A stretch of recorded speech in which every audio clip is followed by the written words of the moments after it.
Okay. So नाव आपण काय discuss करत होतो की बघा इथे इनिशियली जेव्हा स्टोमाटा हा ओपन होतो during day time, then the water vapour is lost into the atmosphere. थोडंसं राहिलंय आपलं, 5 मिनिटांमध्ये संपेल, काळजी करू नका. तर इथे बघा, that water vapor is lost into atmosphere through this open stomata. म्हणजे during daytime you can say that transpiration takes place through the open stomata during daytime. So please tell me, is it clear to you, everyone? Have you understood this, whatever we have discussed? कुठले कुठले event झाले हे Yes, समजलं sir. का तुम्हाला सर्वांना? Yes, sir. Okay. आता हे जर समजलं असेल, ओके, तर चला एक 5 मिनिटांमध्ये आपण एक पुढचा एक यातला छोटासा पॉइंट जो आहे क्लोजिंग ऑफ स्टोमाटा, तो आता मी घेतो, उद्या परत मी रिवाइज करणार आहे. चला तर आज सुरू करूया आपण क्लोजिंग ऑफ स्टोमाटा. आता स्टोमाटा क्लोज कसा होतो? आता तुम्हाला हे कळलं की लगेच थोडक्यात कळून जाईल. बघा, सोपं आहे फार. आता night time, okay, stomata close कधी होतात? They are close during night time. Now why? चला एक्सप्लेन करूया आपण थोडक्यात. बघा, during night time photosynthesis do not takes place. बघा, रात्रीच्या वेळी लाईट नसणार आहे, त्यामुळे फोटोसिंथेसिस होईल का? होईल का फोटोसिंथेसिस? नाही. राईट. त्यामुळे तिथं स्टार्च वगैरे तयार होईल का? नाही. आता आपण ह्या दोन प्रोसेस परत डिस्कस करूया. बघा, आता रेस्पिरेशन आणि फोटोसिंथेसिस. बघा, मला सांगा, आता रेस्पिरेशन तर 24 आवर्स चालू असतं. रेस्पिरेशन मध्ये काय तयार होतो? CO2, बरोबर. डे टाइमला आपण काय पाहिलं होतं? रेस्पिरेशन मध्ये तयार झालेला CO2 हा कशासाठी वापरला जातो?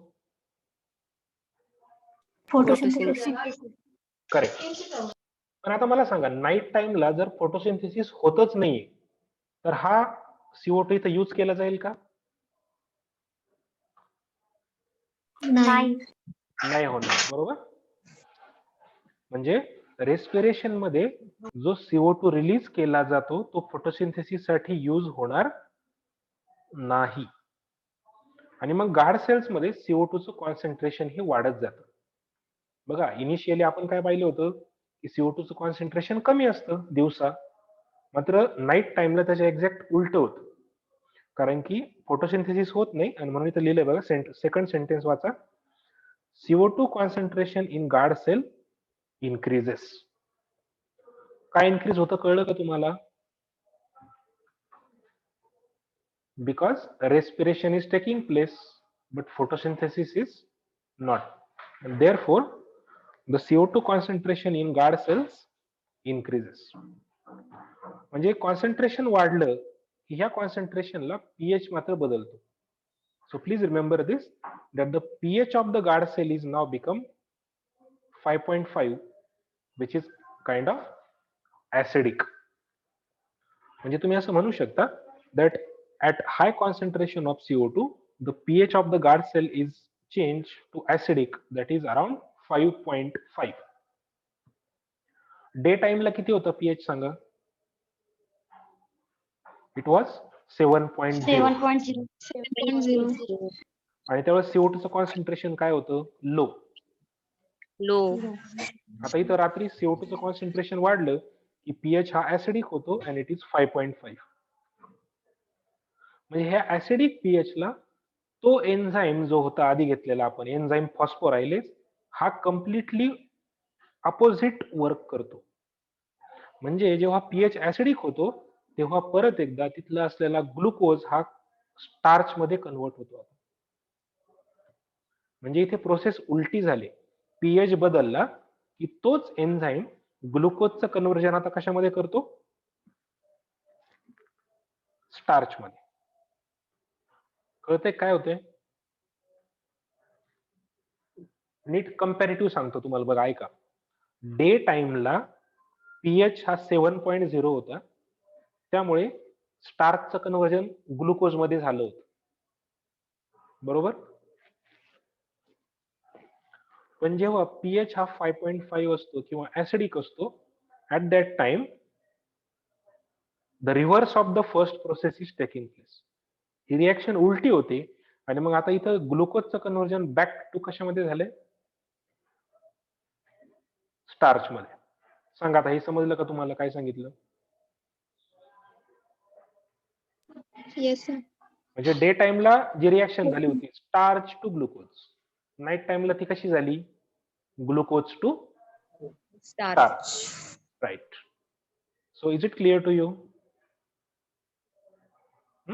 आता बघा, आता परत तेच होणार ना. बघा आता पुढच्या साईडवर जातो. आता परत एकदा, आता बघा ह्या कंडिशनला आता इथं गार्ड सेल मध्ये आता ग्लुकोज नाहीये नाईट टाइमला. आता इथं गार्ड सेल मध्ये काय आहे, स्टार्च. आणि ही बाहेर सबसिडरी सेल आहे, त्याच्यामध्ये मात्र काय असणार आहे, थोडाफार ग्लुकोज. सर हा बोला. सर म्हणजे एन्झाईम मुळे ते कन्व्हर्ट होतं का? बरोबर, एन्झाईम मुळेच कन्व्हर्जन होतं, कारण की एन्झाईमच स्टार्चचं कन्व्हर्जन ग्लुकोज मध्ये करतात, ग्लुकोजचं कन्व्हर्जन स्टार्च मध्ये करतात. मात्र तोच एन्झाईम असतो, त्याची ऍक्टिव्हिटी फक्त पीएच नुसार बदलत जाते. जर पीएच 7.0 असेल तर स्टार्चचं कन्व्हर्जन ग्लुकोज मध्ये होणार त्याच एन्झाईमने, आणि पीएच बदलला की तोच एन्झाईम परत ग्लुकोजला रिव्हर्ट स्टार्च मध्ये बॅक मध्ये कन्व्हर्ट करतो. कळतंय का? हो सर. ओके. आता बघा इथे गार्ड सेल मध्ये काय तयार झालं, स्टार्च. आता हा स्टार्च इनसोल्युबल आहे, करेक्ट. आपण आधीच पाहिलं होतं स्टार्च काय पाण्यामध्ये तयार डिझॉल्व्ह होत नाही, सोल्युबल होत नाही, आणि मग त्यामुळे गार्ड सेलचा आता ऑस्मोटिक प्रेशर काय होतो, डिक्रीज होतो. आता ऑस्मोटिक प्रेशर डिक्रीज झाला म्हणजे ही सेल आता हायपोटोनिक झाली सबसिडरी सेल्सच्या कंपॅरिझन मध्ये. म्हणजे आता इथे कुठला ऑस्मोसिस होईल, गार्ड सेल मध्ये, करेक्ट, एक्झॉस्मोसिस. म्हणजे आता इथे उलटी प्रोसेस होते की गार्ड सेल मध्ये असलेलं वॉटर हे बाहेर येतं, कुठे, इनटू द सबसिडरी सेल्स. इथे लिहिलंय बघा.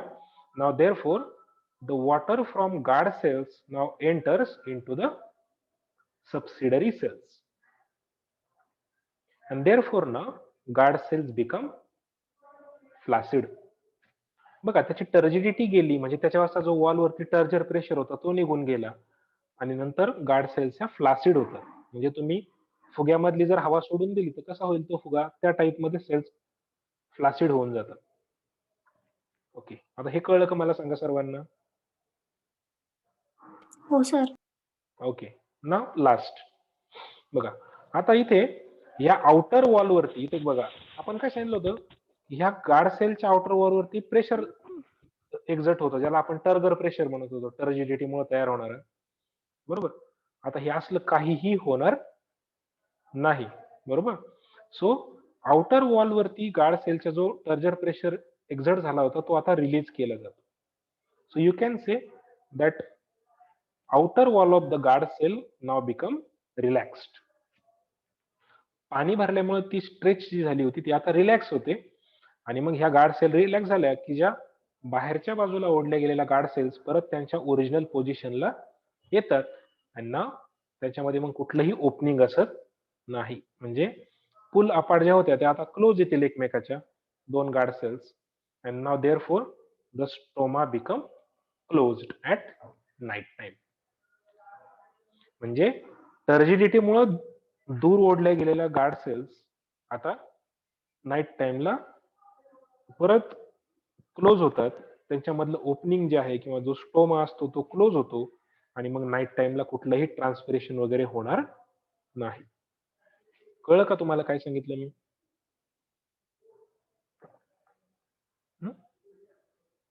म्हणजे असा क्लोज स्टोमा जर असेल आता, तर मग तिथं कुठलीही वॉटर वेपर लॉस होणार नाही ऍटमॉस्फिअर मध्ये, आणि मग म्हणून असं म्हटलं तर that transpiration do not takes place during night time through the closed stomata. So please tell me, is it clear to you, everyone? Yes sir. म्हणजे बघा, हे एकदा तुम्हाला डे टाइमचं जर कळलं ना तर हे फार सोपं आहे. डे टाइमचं जे आपण लिहिलं तेच आपण इथं एक्झॅक्टली उलट लिहिलंय, बरोबर का? डे टाइमला जे आपण घेतलं ना तेच एक्झॅक्टली नाईट टाइमला सगळं उलट लिहायचं. डे टाइमला आपण काय काय घेतलं होतं बघा, नीट इव्हेंट सांगतो मी तुम्हाला.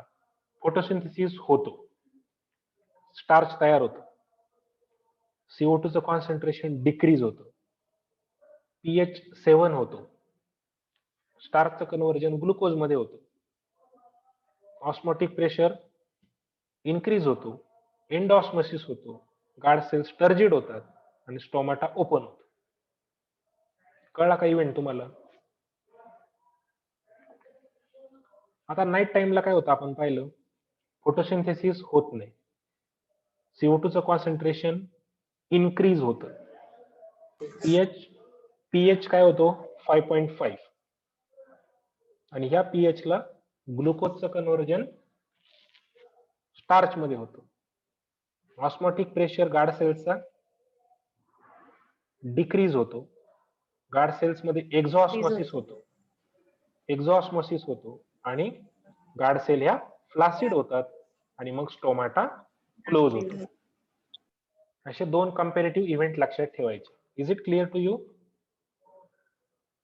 सोपं आहे ना समजण्यासाठी? हो सर. ओके, छान. चला, so this is all about the mechanism of opening and closing of stomata. चला, आजच्या पुरता एवढा हा आपल्याला टॉपिक सफिशियंट झाला.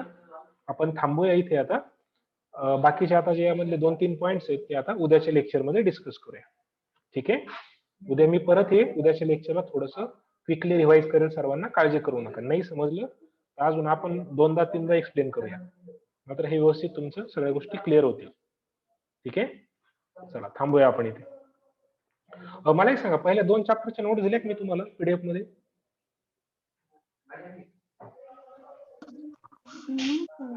नाही दिल्या ना? बरं, ठीक आहे. ओके, चालेल. ठीक आहे, आज तुम्हाला देऊन टाकतो. ओके, चला थांबूया आपण.